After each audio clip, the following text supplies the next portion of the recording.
মাহবুব আলম লিখেছেন, মাঝে মধ্যে শুয়ে থাকা অবস্থায় পায়ের রগে টান লাগে, সেক্ষেত্রে করণীয় কি? স্যার, এই সমস্যাটি অনেকের ক্ষেত্রেই কমনলি হয়ে থাকে।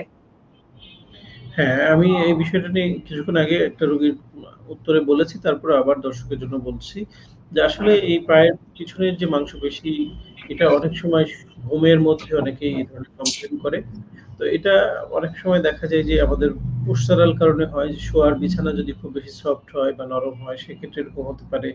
কারো কারো ক্ষেত্রে দেখা যায় শরীরে ইলেকট্রোলাইটস এর ইমব্যালেন্সের কারণে হতে পারে, ক্যালসিয়াম, ভিটামিন, মিনারেলস এই জাতীয় কিছু জিনিসের ঘাটতিজনিত কারণে হতে পারে।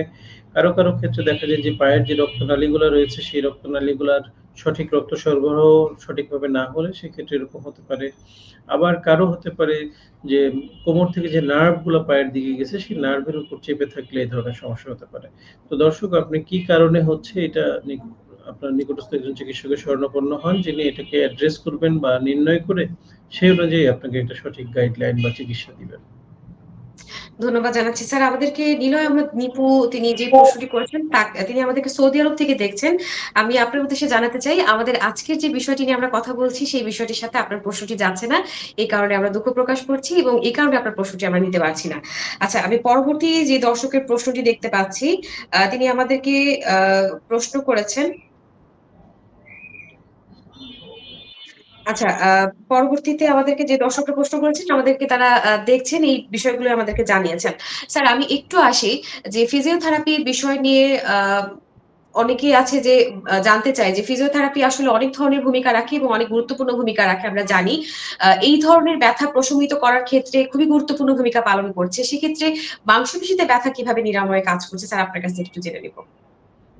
জি, ধন্যবাদ। আসলে ব্যথানাশক যেকোনো ওষুধের ক্ষেত্রেই আমরা দেখি যে অ্যা বেশ কিছু পার্শ্ব প্রতিক্রিয়া থাকে। তো এই ধরনের সমস্যায় মাংসপেশির ব্যথা হোক বা জয়েন্টের ব্যথা হোক বা বিভিন্ন আর্থ্রাইটিস রিলেটেড ব্যথার ক্ষেত্রে আমরা ব্যথানাশক ওষুধটাকে একটু এভয়েড করতে চেষ্টা করি বা বলি।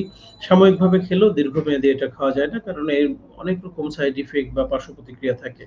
সেসব ক্ষেত্রে ফিজিওথেরাপির মাধ্যমে যদি আমরা এই সমস্যাটার সমাধান করতে পারি, সেটা চেষ্টা করাটা সবচেয়ে বুদ্ধিমানের কাজ। তো এইসব ক্ষেত্রে যেমন মাংসপেশিতে আমরা বেশিরভাগ ক্ষেত্রে দেখা যায় যে স্ট্রেন জনিত কারণে হয়, বা কারো কারো ক্ষেত্রে দেখা যায় মাসল স্পাজম হচ্ছে। তো আসলে এই স্পাজম গুলা লোকালি হয়ে থাকে এবং এটাকে লোকালি যদি আমরা ট্রিটমেন্টটা করি সেক্ষেত্রে দ্রুত এটা থেকে রিলিফ পাওয়া যায়। যেমন আমরা সিস্টেমিক ভাবে একটা মাসল রিল্যাক্সেন্ট খাবো, সেটা নার্ভ গুলাকে স্টিমুলেট করে আস্তে আস্তে মাসলটাকে রিল্যাক্স করবে, সেটা একটা দীর্ঘ সময়ের ব্যাপার। অথচ ফিজিওথেরাপি কিন্তু দ্রুত সেই জায়গাটাকে আমরা এক ধরনের ট্রান্সভার্স ফ্রিকশন মাসাজের মাধ্যমে দ্রুত মাসলটাকে রিলিজ করে দিতে পারি এবং দ্রুত রিলিজ বা সমস্যা থেকে সমাধান পাওয়া যায়। তো ঠিক তেমনই ভাবে যে কারণেই কারণটা নির্ণয় হোক, সেক্ষেত্রে ফিজিওথেরাপি মাধ্যমে ওই কারণটাকে রিলিভ করার জন্য আমাদের কিছু মেকানিক্যাল কিছু ট্রিটমেন্ট আছে, কিছু থেরাপিউটিক এক্সারসাইজ আছে, কিছু ইলেকট্রোথেরাপি।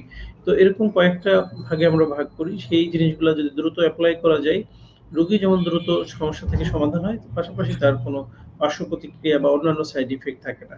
তো এইজন্য ফিজিওথেরাপির মাধ্যমে যদি আমরা এই মাংসপেশি সমস্যা ব্যথাগুলাকে নিরাময় করতে পারি, একটা রোগীর জন্য এবং চিকিৎসক উভয়ের জন্য কিন্তু এটা খুবই একটা